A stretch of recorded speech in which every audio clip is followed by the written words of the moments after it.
Al Capone, uno de los gánsteres más famosos de la historia, dejó una huella indeleble en el mundo del crimen organizado.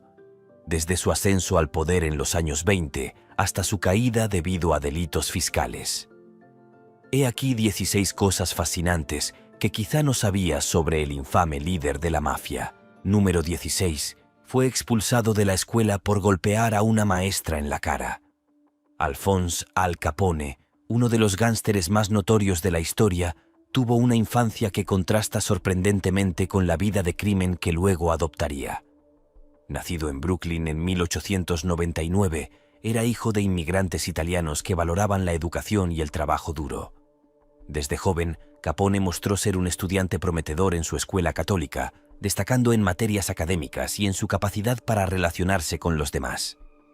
Sin embargo, su carácter fuerte y espíritu independiente chocaban con las rígidas normas disciplinarias que la escuela imponía.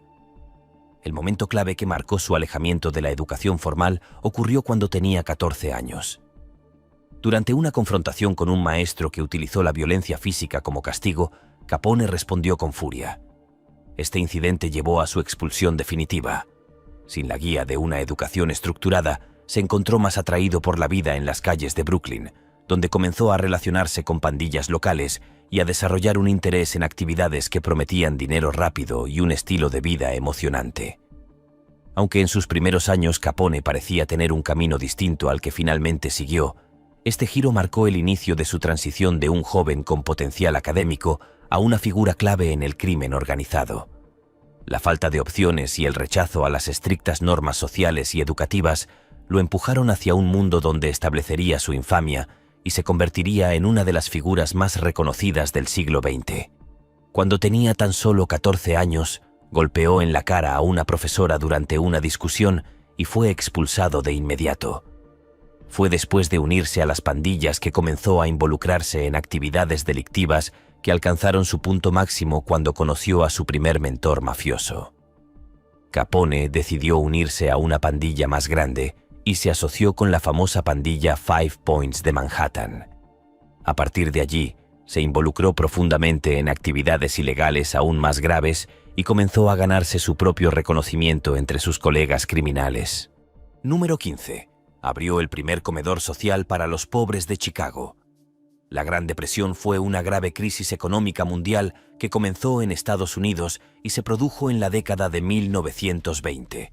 Se prolongó hasta finales de la década de 1930 y fue la epidemia financiera de mayor alcance de todo el siglo XX. Comenzó debido a una caída en picada de los precios de las acciones que comenzó a fines de 1929 y que luego se denominó apropiadamente Martes Negro. La gente enfrentaba un sufrimiento extremo debido a la escasez de empleos y la incapacidad de satisfacer sus necesidades básicas en medio de una de las peores crisis económicas de la historia. Era una época marcada por una mezcla de auge económico para algunos y una profunda desesperación para otros, especialmente en los barrios más pobres. Fue en este contexto de desigualdad y dificultades que Al Capone, consciente de su reputación y de la necesidad de mejorar su imagen pública, decidió actuar. Con un gesto que parecía de genuina filantropía, aunque con intenciones estratégicas, abrió los primeros comedores populares en Chicago. Estos lugares ofrecían comidas gratuitas a miles de personas hambrientas y desempleadas, brindando no solo sustento, sino también un atisbo de esperanza en un período marcado por el hambre y la miseria.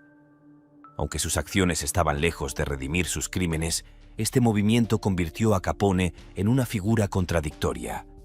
Un criminal que también fue percibido como un salvador por muchos de los más necesitados. Número 14. Los miembros de la familia de Capone eran personas respetables y respetuosas de la ley.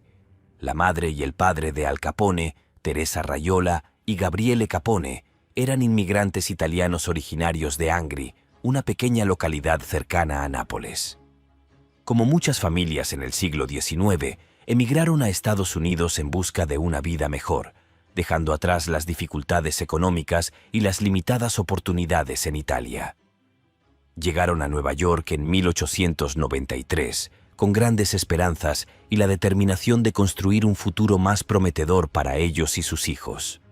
Gabriele, un barbero de profesión, trabajaba largas jornadas atendiendo a sus clientes en Brooklyn, mientras Teresa se dedicaba al cuidado del hogar y de sus hijos, asegurándose de que crecieran con valores sólidos. Ambos eran personas humildes y trabajadoras, profundamente comprometidas con dar a su numerosa familia la estabilidad que necesitaban. A pesar de los desafíos de adaptarse a un nuevo país, los Capone lograron establecerse como una familia respetable en su comunidad. Nunca imaginaron que su hijo Alphonse, a quien criaron con los mismos principios de esfuerzo y disciplina que aplicaban en su propio día a día, acabaría convirtiéndose en uno de los personajes más conocidos y polémicos de la historia estadounidense, simbolizando tanto la opulencia como los excesos de la era de la prohibición. Eran personas honestas que respetaban la ley y eran muy devotas de su familia. Capone no nació en una vida delictiva. Se metió en ella por su cuenta y se abrió camino en el mundo de las organizaciones criminales, haciendo contactos y con la ayuda de sus numerosos mentores, y llegó a la cima de los sindicatos clandestinos como jefe del crimen en un imperio creado por él mismo que poseía y administraba con crueldad. Número 13. La prohibición jugó un papel importante en la acumulación de la fortuna de Capone. La prohibición fue una parte importante de cómo Capone hizo la mayor parte de su dinero. Estaba profundamente involucrado en la industria ilegal del alcohol. Era conocido por hacer explotar bares, algo que no dudaba en hacer si se negaban a comprarle alcohol. Con el tiempo, llegó al poder y obtuvo el control de la clandestinidad criminal. Curiosamente, Al Capone declaró en una ocasión a un periodista que, a pesar de la imagen que proyectaba como el rostro más notorio del contrabando de alcohol durante la era de la prohibición, en realidad estaba en contra de esta ley. Según él, la prohibición no solo había fomentado la corrupción y la violencia, sino que también era un negocio poco rentable para los minoristas. En una de sus pocas entrevistas públicas, Capone expresó que el contrabando, aunque lucrativo para las organizaciones criminales que lo controlaban, creaba enormes riesgos para los pequeños comerciantes que intentaban ganarse la vida. Afirmó que la política gubernamental de prohibir el alcohol no resolvía los problemas de fondo, sino que los empeoraba al empujar la demanda hacia el mercado negro, donde las condiciones eran más peligrosas y los costos, tanto sociales como económicos, eran mucho mayores. Capone argumentaba que, en lugar de prohibir el alcohol, el gobierno debería regularlo, lo que, según él, reduciría significativamente la violencia y permitiría que los empresarios operaran en un entorno más seguro y legítimo. Estas declaraciones sorprendieron a muchos, pues mostraban una faceta delictiva que, paradójicamente, reconocía las fallas del sistema que lo había enriquecido y al mismo tiempo revelaban una complejidad en su pensamiento que iba más allá del mero interés personal. Se queja. Tiene que trabajar 20 horas al día y gastar todo lo que gana para mantener a la policía lejos de él. Número 12. Su patrimonio neto actual está valorado en 1.300 millones de dólares. Se dice que Al Capone llegó a dirigir un imperio criminal que incluía a más de 600 gánsteres bajo su control directo. Estos hombres no solo seguían sus órdenes con lealtad absoluta, sino que también desempeñaban un papel crucial en la protección de sus operaciones frente a las constantes amenazas de las bandas rivales. El alcance de su organización era impresionante, con actividades que abarcaban desde el contrabando de alcohol y la gestión de casas de apuestas hasta el control de clubes nocturnos y burdeles. Cada uno de estos gánsteres cumplía una función específica dentro de su red, ya sea como guardaespaldas, distribuidores o ejecutores, asegurando que el negocio de Capone funcionara con precisión y eficacia. Gracias a este ejército de hombres leales, Capone no solo mantenía el control sobre las lucrativas operaciones de contrabando en Chicago, sino que también era capaz de eliminar a sus competidores de manera sistemática. Este nivel de organización y poder consolidó su reputación como uno de los gánsteres más temidos e influyentes de su tiempo. Debido a la inflación, su imperio criminal valdría hoy unos 1.300 millones de dólares. Le gustaba hacer alarde de su fortuna y definitivamente amaba las cosas buenas de la vida.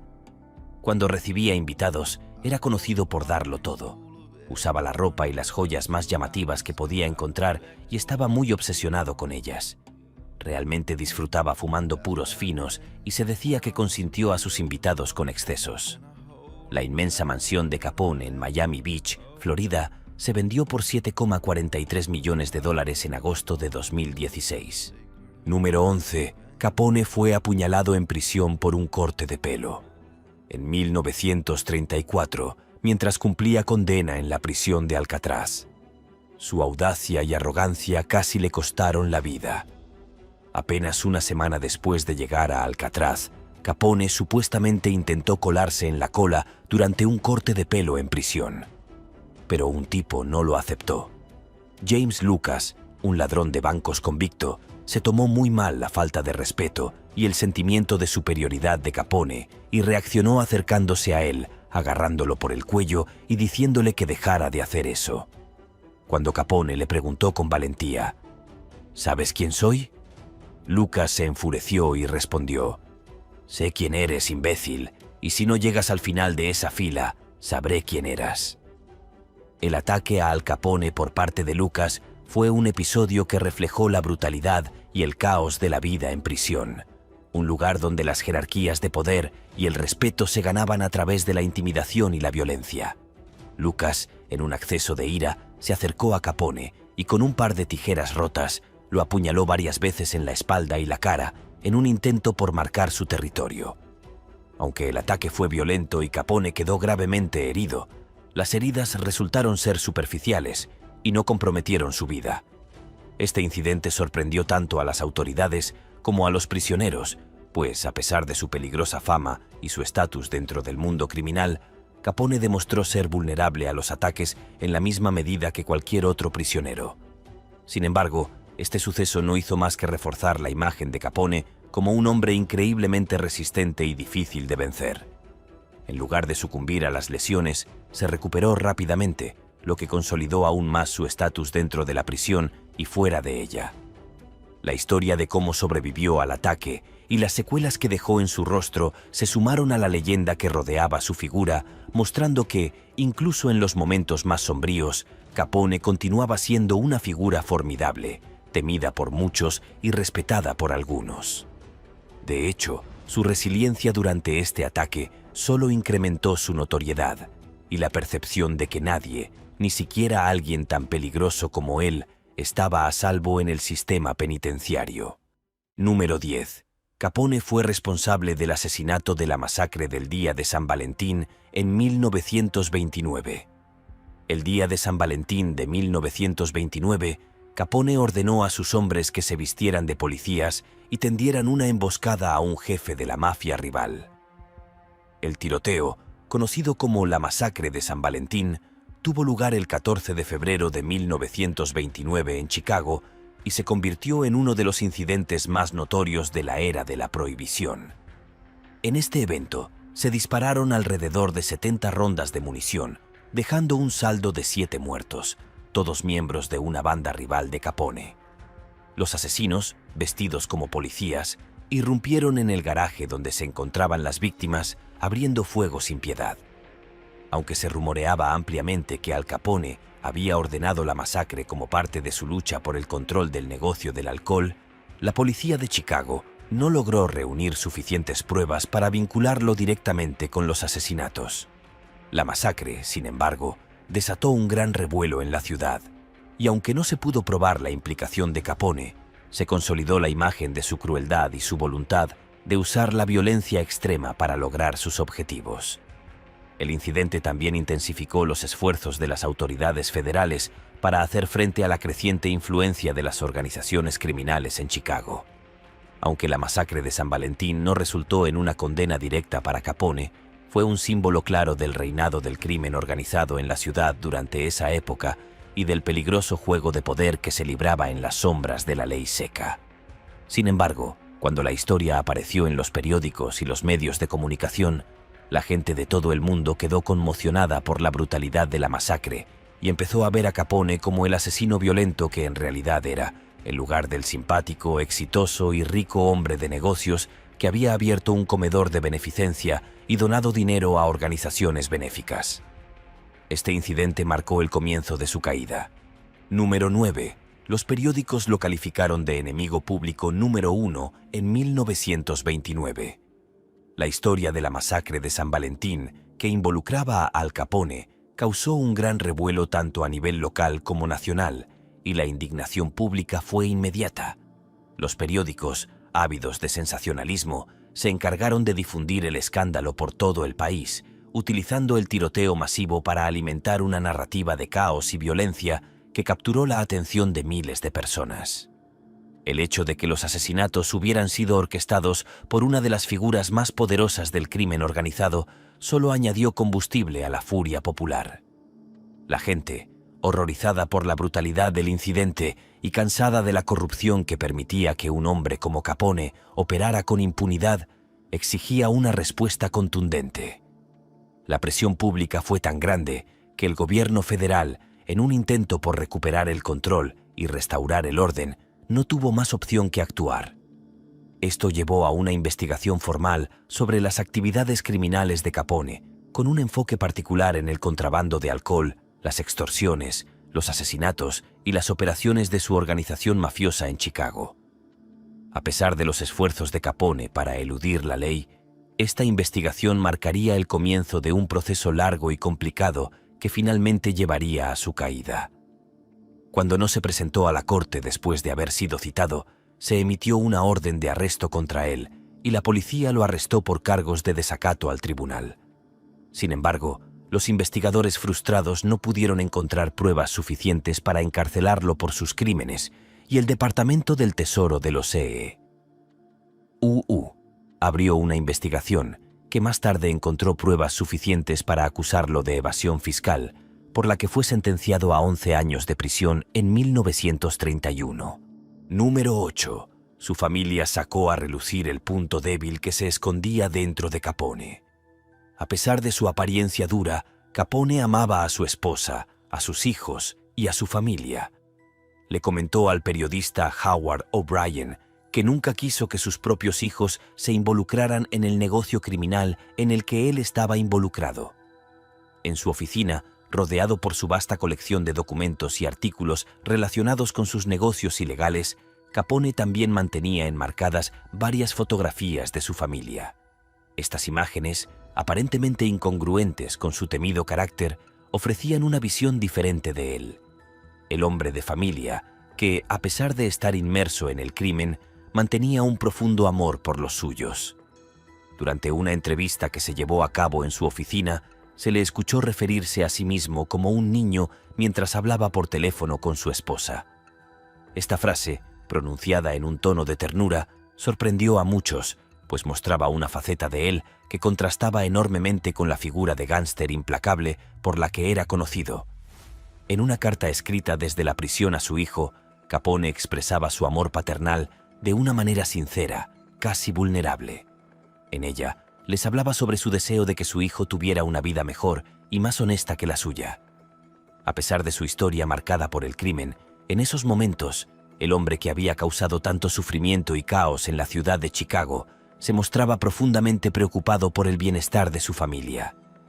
Estas muestras de afecto contrastaban de manera impactante con la imagen pública que proyectaba Capone, el criminal despiadado, y revelaban una dualidad en su personalidad, una compleja mezcla entre el gángster que se hacía temer y el hombre de familia que, en su núcleo, deseaba lo mejor para sus seres queridos.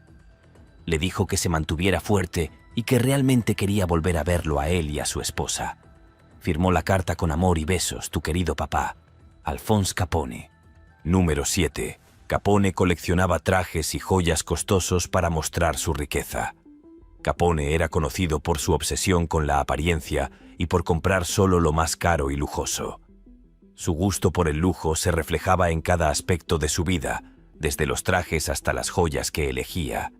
Uno de sus caprichos más evidentes era la ropa, ya que Capone no escatimaba en gastos cuando se trataba de vestir con estilo y elegancia. Los trajes que adquiría, de una calidad excepcional, eran importados directamente de Italia, y cada uno de estos trajes costaba $500 en su época, una cifra que, ajustada a la inflación, equivaldría a unos $6.500 en la actualidad. Además de los trajes, Capone también compraba relojes caros, anillos y otros accesorios, todo ello diseñado para reforzar su imagen de poder y riqueza. Su gusto por las prendas y artículos de alta gama no solo reflejaba su fortuna, sino también su deseo de impresionar y mantener una imagen pública imponente. Le encantaban las joyas muy caras, como los anillos de diamantes para el meñique y los relojes con incrustaciones de joyas. Recientemente, en 2017, el reloj de bolsillo de platino y diamantes de este gángster se vendió en una subasta por la asombrosa suma de $84.375. Incluso se rumoreaba que el presidente Roosevelt ya había conducido un coche suyo y que el Cadillac verde de 1928 se vendió en una subasta en 2012 y se compró por la impresionante suma de $341. Número 6. Capone se ha convertido en el icono arquetípico de un mafioso incondicional y ha sobrevivido a través de la prensa escrita y el cine. En 1932 se estrenó una película que, aunque no era una biografía directa de Al Capone, se inspiraba profundamente en su vida y en su imperio criminal, y se convirtió en una de las primeras representaciones cinematográficas de la era de la prohibición. La película Asterisk Scarface Asterisk, dirigida por Howard Hawks y escrita por Ben Hecht, fue una obra audaz que retrataba de manera gráfica la brutalidad, la ambición y la violencia asociadas con los gánsteres de la época, destacando a un personaje que, aunque ficticio, claramente reflejaba el ascenso de Capone al poder. Esta versión de Asterisk Scarface Asterisk presentaba a un joven inmigrante que ascendía en el mundo del crimen mediante la violencia y la corrupción, un paralelo evidente con la forma en que Capone había construido su propio imperio en Chicago. A pesar de la controversia en torno a la violencia explícita y los temas de moralidad, la película fue un éxito tanto en taquilla como en impacto cultural. Si bien Asterisk Scarface Asterisk no mostraba a Capone por su nombre, la figura de Tony Camonte, el personaje principal, fue concebida como una amalgama de los rasgos más notorios de los gánsteres reales de la época, particularmente el mismo Capone, conocido por su astucia, su brutalidad y su sed de poder. La película influiría enormemente en generaciones posteriores de cineastas, quienes seguirían utilizando la figura del gánster como un símbolo de la lucha por el poder y la resistencia contra un sistema corrupto, algo que Capone representaba de manera tan perfecta. Más allá de ser un éxito cinematográfico, Asterisk Scarface Asterisk ayudó a cimentar la imagen de Capone en la cultura popular, transformándolo en un icono de la historia del crimen organizado. Las películas y libros sobre gánsteres que vinieron después de Asterisk Scarface Asterisk continuaron construyendo sobre la base de su figura, mostrando la dualidad entre la fascinación por la figura del criminal y la condena de sus métodos despiadados. La película tuvo tal éxito que el director Oliver Stone luego la rehizo en la versión que todos conocemos y amamos hoy, que se estrenó en diciembre de 1983. Número 5. Tom Hardy protagonizará a Al Capone en la próxima película Fonzo. Tom Hardy es ampliamente reconocido por su habilidad para interpretar personajes complejos y oscuros, lo que lo convierte en una elección ideal para interpretar a uno de los villanos más notorios de la historia, Al Capone. En Asterisk Fonzo Asterisk, dirigida y escrita por Josh Trank, Hardy asumirá el papel de Capone en sus últimos años de vida, cuando el infame gángster ya estaba experimentando los efectos de la sífilis que lo había dejado con severos daños cognitivos y físicos.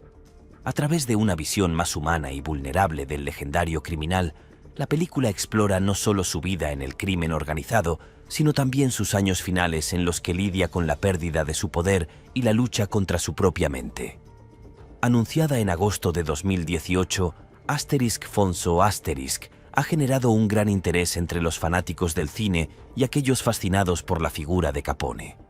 La película no solo es un relato sobre su ascenso y caída, sino también una exploración psicológica de un hombre que, en su vida posterior al crimen, se enfrenta a la decadencia mental y la tortura interna. Esta interpretación de Hardy promete añadir una nueva capa de complejidad al personaje, mostrándolo no solo como el despiadado gángster que todos conocemos, sino también como un hombre quebrado por las consecuencias de sus propios actos. La expectativa por Fonso también refleja la fascinación persistente que Capone sigue generando en la cultura popular, como un símbolo de poder, corrupción y decadencia. A pesar de que la historia de Capone ha sido contada en varias ocasiones en libros y películas, la promesa de una nueva perspectiva, centrada en sus últimos años y la capacidad de Hardy para meterse en la mente del personaje, ha avivado la emoción de los fanáticos del cine. Es un recordatorio de que, aunque el tiempo pase y las personas cambien, las leyendas como la de Al Capone nunca mueren realmente. La historia de su vida continúa inspirando e impactando, y con cada nueva adaptación, su legado sigue vivo. Fonso se centrará en las batallas del ícono con la demencia después de cumplir casi 10 años en prisión.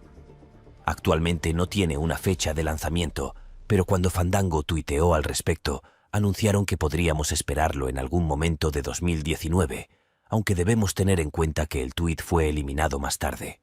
Número 4. Capone recibió 2.000 cartas de admiradores cada semana.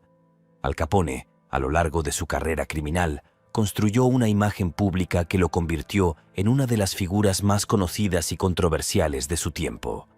Durante su reinado en el crimen organizado, su personalidad carismática y su audacia lo convirtieron en un personaje casi legendario.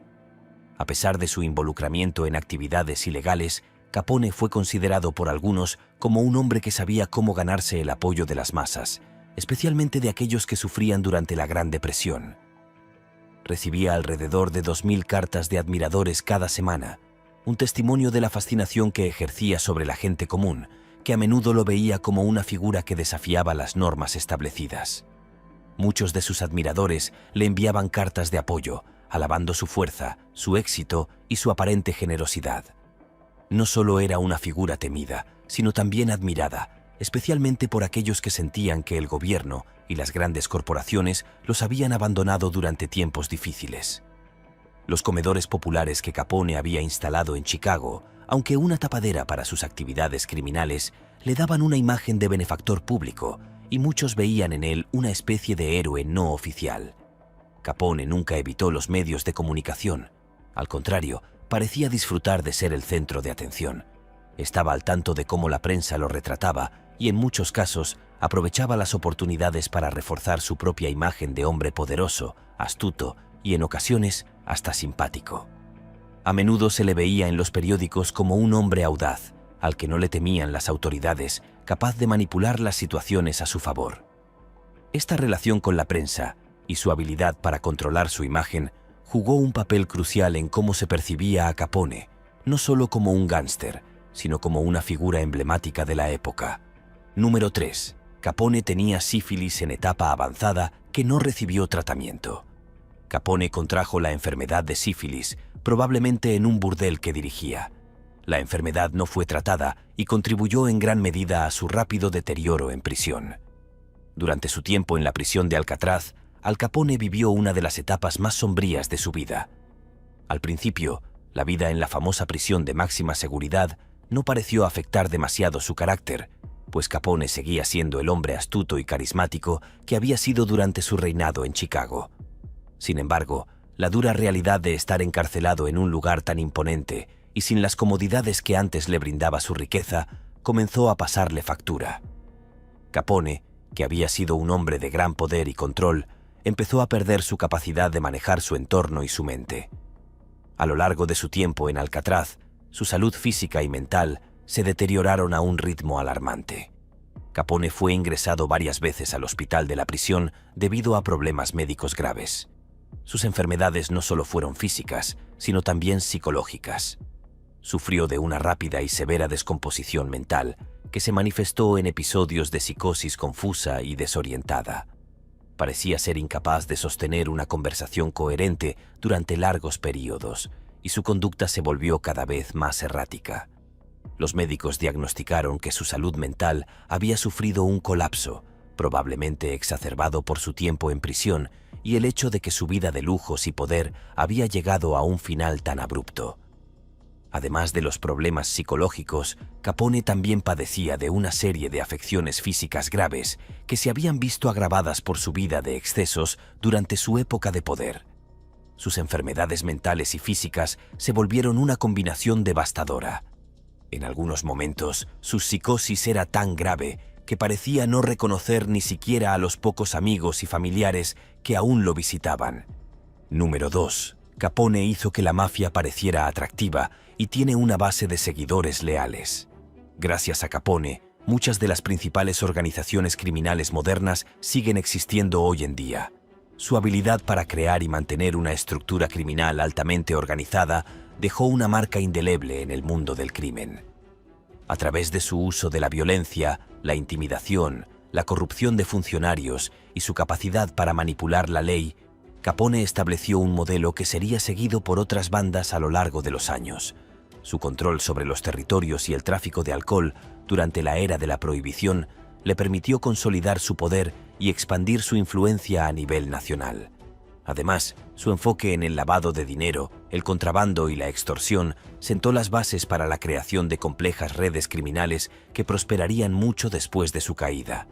La lealtad que cultivó entre sus seguidores y la manera en que supo manejar la presión de las autoridades locales e incluso federales establecieron un precedente para futuras generaciones de mafiosos.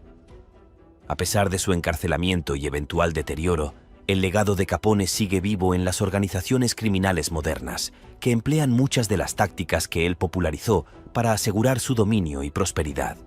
Su territorio en Chicago sigue sufriendo y tiene una de las tasas de criminalidad más altas de Estados Unidos. Hemos visto cómo la cultura de las pandillas se ha vuelto cada vez más popular y, en lugar de disgusto, ha sido recibida con respuestas de cada vez más fanáticos que piensan que Capone era un hombre increíble y algunos incluso lo envidian o lo admiran. Scarface fue un ícono que manchó la historia con sangre, gore y violencia pandillera que permanecerá con nosotros hasta el fin de los tiempos. Número 1. Sus amigos más cercanos lo llamaban Snorky como apodo. A pesar de ser famoso por su temible apodo Scarface, que lo asociaba a su violencia y a su físico marcado por cicatrices de batalla, las personas más cercanas a Al Capone, incluidos sus mejores amigos y su círculo íntimo, lo llamaban cariñosamente Snorky. Este apodo, que podría sonar sorprendente para muchos, reflejaba una faceta más suave y accesible de Capone, muy diferente a la imagen de gángster despiadado que proyectaba públicamente. Snorky era un término afectuoso que hablaba de su carácter personal y de la relación cercana que mantenía con aquellos en quienes confiaba. Este apodo también revelaba el contraste entre la imagen pública de Capone como un hombre brutal y calculador y la persona más humana que él mostraba a su círculo privado. Sus amigos le atribuían una personalidad cálida, amistosa y a menudo un sentido del humor que contrastaba con el peligroso criminal que era conocido por todos. Snorky era una forma de reconocer la lealtad, el cariño y la relación más profunda que Capone cultivaba con su gente. Este apodo también ayudaba a suavizar su imagen ante aquellos que lo trataban de cerca, creando un vínculo más personal, aunque, en última instancia, Capone seguía siendo el mismo hombre despiadado que regía el crimen en Chicago. La definición de la palabra Snorky es elegante, ostentoso, bien vestido y a la moda. A Capone le gustaba el término y deseaba que lo conocieran por ese nombre en lugar de Scarface, ya que sentía que expresaba y enfatizaba su imagen como el hombre de negocios rico y exitoso que se consideraba. Gracias por ver este video. Hasta la próxima.